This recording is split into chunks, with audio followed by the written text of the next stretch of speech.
दोस्तों आपको पता होगा हाल ही में इसी महीने 14 अगस्त को WHO की तरफ से मंकी पॉक्स के प्रकोप को सार्वजनिक आपातकाल घोषित कर दिया है दुनिया भर में, यानी कि इंटरनेशनल इमरजेंसी अनाउंस कर दिया है एमपॉक्स को वर्ल्ड हेल्थ ऑर्गेनाइजेशन की तरफ से, राइट। और इस अनाउंसमेंट के बाद दुनिया भर में सरकारें काफी सक्रिय हो गई। हमारे भारत में भी केंद्र सरकार ने कुछ दिशा निर्देश जारी किए सभी राज्यों सभी जिलों को कि मंकी पॉक्स को लेकर सतर्क रहें। इसी बीच अब मंकी पॉक्स पर एक राहत भरी और अच्छी खबर सामने आ रही है कि भारत में मंकी पॉक्स की जांच के लिए RT-PCR किट डेवलप हो चुका है, जो कि मात्र 40 मिनट में रिजल्ट देगा। और साथ ही में अपन जानेंगे मंकी पॉक्स का जो नया स्ट्रेन फैल रहा क्लेड 1B, ये दुनिया भर में तेजी से फैल रहा, इसके क्या संक्रमण के लक्षण है, इसकी गंभीरता, टीकाकरण पर तथ्य भी देखेंगे। तो दोस्तों अभी जो दुनिया भर के देशों में मंकी पॉक्स का नया वायरस का स्ट्रेन फैल रहा है जिसका नाम है क्लेड CLAD1, जो कि पिछले स्ट्रेन के मुकाबले ज्यादा संक्रामक है और इसकी मृत्यु दर भी ज्यादा है। तो अच्छी बात यह है कि मंकी पॉक्स के पब्लिक इमरजेंसी घोषित होने के महज 15 दिन के अंदर अंदर ही भारत ने इस संक्रमण की जांच के लिए RT-PCR किट डेवलप कर लिया है। इस किट का नाम है IMDX monkey pox detection RT-PCR SA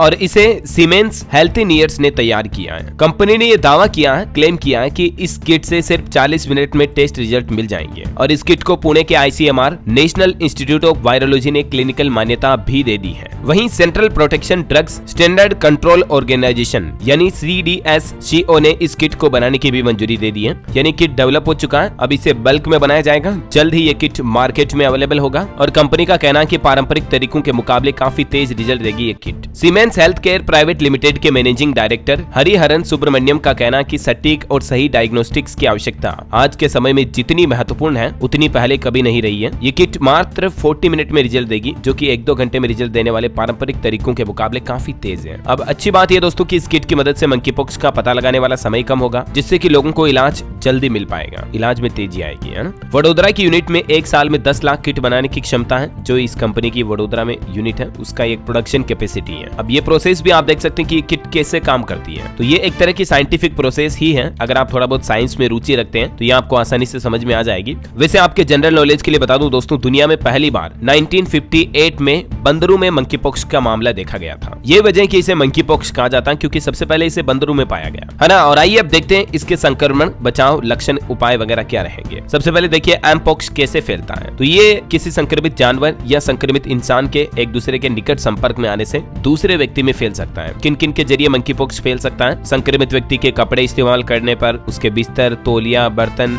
saliva यानी कि लार, थूक वगैरह के जरिए भी, या ये मंकी पॉक्स मां से बच्चे में भी फैल सकता है और स्किन टू स्किन कॉन्टेक्ट में भी फैल सकता है, जैसे हाथ मिलाने पर, गले मिलने पर वगैरह वगैरह। ठीक है, ये ऑफिशियल WHO की तरफ से सोर्स में डेटा है। अब समझिए मंकी पॉक्स, एमपॉक्स के लक्षण क्या है। वैसे तो दोस्तों आपको पता होगा कि एमपॉक्स से बॉडी में रेशेज यानी कि लाल रंग के चकत्ते पड़ने लगते हैं, जो अक्सर आपने तस्वीरों में, फोटो में भी देखे होंगे। लेकिन इसमें भी कुछ प्री डिफाइंड चीजें होती हैं, जैसे कि ये जो चकत्ते पड़ते हैं 95% केस में ये केवल चेहरे पर निशान दिखते हैं, पूरी बॉडी पर नहीं, है ना। और बाकी 75% केस ऐसे भी होते हैं जिनमें केवल हथेली पर निशान दिखते हैं, बाकी और बॉडी में दूसरी जगह पर 25% होते हैं। कुछ केसेस ऐसे होते हैं जिनमें 30% केस जिनमें इनर थाइज वाले जो जांघ के अंदर का जो एरिया होता है ना, वहां पर ये लाल रंग के रेशेज पड़ते हैं। और 75% केसेस ऐसे भी होते हैं जिनमें केवल पैरों के तलुओं में ये लाल रंग के चकत्ते पड़ते हैं। तो काफी केस में इसका पता लगाना बहुत ही मुश्किल हो जाता है लंबे टाइम तक। हालांकि इसके कुछ अन्य लक्षण भी हैं, वो भी देख लीजिए आप। बुखार आना, तेज सिर दर्द, पीठ दर्द, मवाद वाले पिंपल बनना चेहरे पर, मतलब फुंसियां बन जाना जिनसे फूटने पर मवाद निकलता है। बाकी कमजोरी आना, कुछ निगलने में दिक्कत होना, गले में जैसे होता है ना कई बार अलिश वगैरह, वो मतलब टॉन्सिल, जो गले में टॉन्सिल हो जाते हैं उससे कुछ निगलने में, खाने पीने में दिक्कत आती है। तो वैसी दिक्कत इसमें मंकी पॉक्स में भी आ सकती है कई बार। और बाकी त्वचा में लाल चकत्ते तो आपको पता ही है। अब समझिए एमपॉक्स से बचाव के लिए हमें क्या क्या करना चाहिए। सबसे पहला, संक्रमित व्यक्ति को छूने से बचें, माउथ वॉश का उपयोग करें, वैक्सीन जरूर लगवाएं, एंटीवायरल दवाइयां लें, आई ड्रॉप का भी उपयोग करें अगर आंखों में जलन हो रही, दिक्कत हो रही तो। लेकिन ध्यान रखें ये दवाइयों वगैरह का इस्तेमाल आप डॉक्टर की परामर्श के बाद ही लें, ठीक है ना। घर पर ही होशियार ना बने, डॉक्टर ना बने खुद ही, क्योंकि कई बार उल्टी सीधी दवाइयां लेने पर उल्टा चक्कर पड़ जाता है। तो ये कुछ दोस्तों मंकी पॉक्स से जुड़ी